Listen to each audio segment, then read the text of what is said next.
भारत में गत 5 वर्ष मध्य 65टी विमानर इंजिन बंद बा सटडाउन होछि। विमान उड़ान भरवा समय आकाश मार्ग कि टेक ऑफ करने समय एपरि होछि, अर्थात प्रति मासरे अन्यून गोटे विमानर इंजिन बंद होछि। अवश्य सबु मामलें पायलट गोटे इंजिन रे विमान को निकटवर्ती विमान बंदर जाए पहुंचाइबारे सफल होइछथि। सूचना अधिकार आरटीआई माध्यम डीजीसी निकटरू यह तथ्य मिली। रिपोर्ट रे आहुरी मध्य कहुଯାଇଛି जे गत वर्ष जनवरी 1 तारिखରୁ चलित वर्ष मे 31 तारिख मध्य 17 मासरे 11टी विमानरू मेडे कॉल आसीछि, जेथिरे वैश्विक त्रुटिर सूचना दे जरूरी अवतरण ପାଇଁ दाबी करा जायतिला।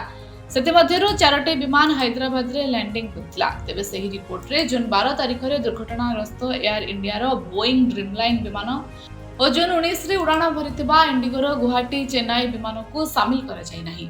इंधन कम थिबा जोगु सही इंडिगो विमान को बेंगालुरु डाइवर्ट करा जायतिला।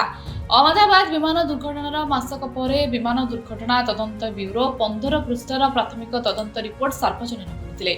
विमानर 2टी इंजिन बंद थिबा जोगु एही दुर्घटना घटिथिबा सत्र कहा जायतिला।